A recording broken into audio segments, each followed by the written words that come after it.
Okay, this video is going to show you why aim down sight is the best thing you should go for when setting up a gun.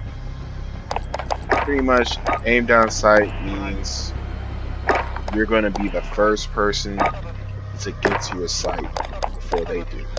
So if you run, everything you see that has pros on aim down sight speed, you're gonna have an extreme advantage. So right now, this is a super beefed up gun right here. You have a slot that with a gun like this, iron sight is really the best way to go, but this is a type of gun that kind of doesn't have a good iron sight, so you could run like a mini reflex, but really I prefer a hollow, even though it adds less mobility. It's usually the hollow sight is easier to use in games, but I'm going to show you an example for like an M4 real quick. Let me set up an M4.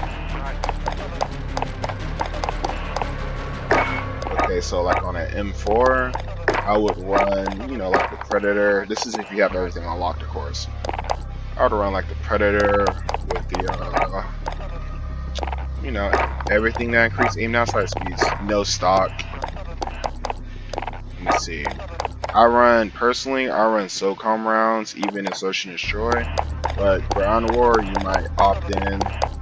Really, I would just stick to these two, or just use none of them, because these affect aim down sight speed, and pretty much no underbarrel.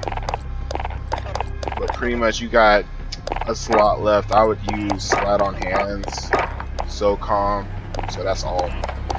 If you're not using SOCOM, you can use slide on hands, and you can put an optic on here if you want to. I usually stay away from these, but if you could use a tac laser, that'll be alright. But in this class, you're going to have superior aim down sights compared to normal people you play against. And I'm actually going to make a video later on showing it live demonstrations of this, but pretty much you want to go for aim down sight speed. This would increase your KD, it will increase, situations you run into.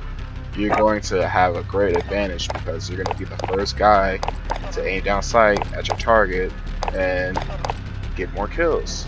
Because that's usually, and another big deal, sprint to fire speed. Every time you can get sprint to fire speed added onto your gun, the sprint to fire speed, especially if your scheme is rushing, like you're playing Search and Destroy, you're running with a knife, you want to get to the target quick, you want to get to the bomb site quick, you want to get to your little spots quick, you got your little route going, you want to have a sprint to fire speed pretty good on your gun, because you usually run with your tac knife, and then once you get to an area where you're like, alright, I might run into a guy here, you're going to take out your main weapon and run with it. So if you have no stock, increased movement speed with sprint to fire speed, that's going to pretty much be what you want to do if you're rushing, which is what you should be doing in Search and Destroy. But the next video I'm going to have is going to be using this live demonstrations in games, and thank you for watching.